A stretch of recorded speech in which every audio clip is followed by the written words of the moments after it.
Magandang araw mga mare, kahapon nga pala ang first year death anniversary ng aming elder sister na si Teresita Martiliano. Salamat po sa pagkakataong ito na kahit paano po nagkasama-sama po kami ng ating mga kapatid. Salamat po sa aking pamangkin na si Ana na siya po nag-invite sa amin. At habang sila nga ay nagpipicture-picture, syempre hindi papayag ang inyong maring vlogger na hindi nyo makita ang ganda ng sementeryo ng Dasmariñas, Cavite. Tingnan nyo naman mga mare, medyo dulo pa yan ha, kung gaano kalawak at kalaki yung sementeryo nila. Grabe mga mare, nakaka-amaze po talaga.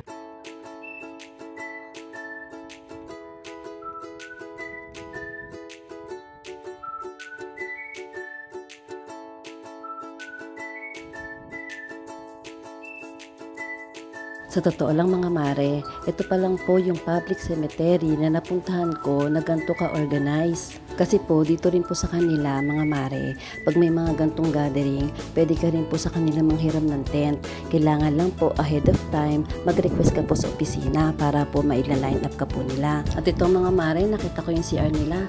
Tara, tingnan natin. Kita nyo naman mga mare, oh. Sa labas pa lang yan, makikita nyo na kung gaano kalinis yung kanilang mga CR. Ito nga pala yung panlalaki.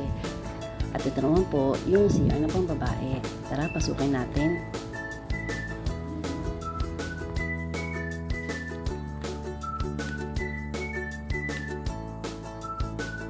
Kita nyo naman mga mare, kahit palikuran, makikita nyo kung gaano kalinis at ka-organize sila.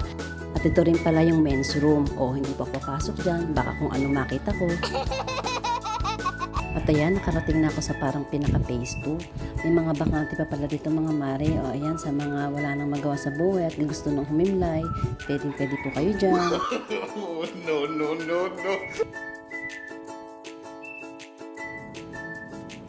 Meron din pala silang columbarium dito mga mare.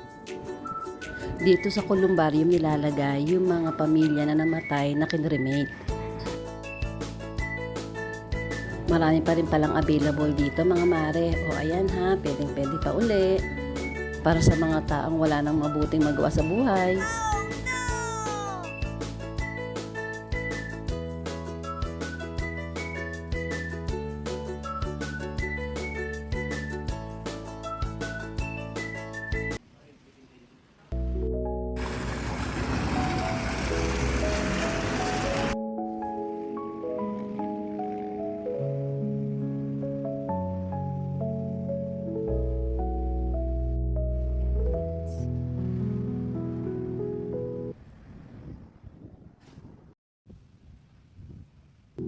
Sa lawak nga nito, hindi ko na namalayan, napunta na pala ako sa unahan. Yan nga mga mare, kitang-kita nyo naman kung gaano kalawak at kalaki yung sementeryo nila. Para ako namamasyal sa Yan, kakalamyada ko kasi dyan pa sa sementeryo.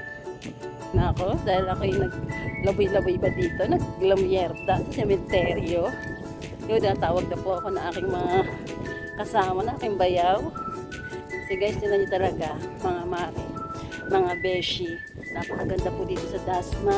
So, talagang ma-miss ko sa kanila. Take note. Libre pa po dito lahat. Wala akong babayaran. Kaganda po, kaganda dito. Ako, ayan, muntik na nga nila akong iyon mga mare. Tapos ano yung kuya, lahat yun libre? Libre lahat yan. Lahat, pati yung lapida ni ate, libre yun? Lahat yan, kanina. Wow! Masabotati ka dito. Oo. Yung nagkaroon ng masaga. Tapos paano yung Dati 5 years, ngayon hindi. Oo. Ano na? Ako kasi lang po dati 5 years na tanggalin na. Ngayon hindi na, diretso na. Opo. Eh paano kung ano, hindi kayo mapuno yun? Ay, Hindi, may pinagagawa bago doon, sa dulo. Wow, Meron na naman. meron na akong Sa punta. dulo, meron na naman.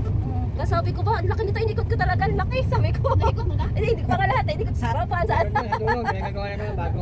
Sabi ko, ang ganda na, ang ganda ka ako, ma-enjoy ka. Parang ako kung nag-ikot sa Luneta Park. Nasa dito ako. Sana din ang gayahin mo Oo. natin. Ay, pero yung kaysa dun sa, Pato.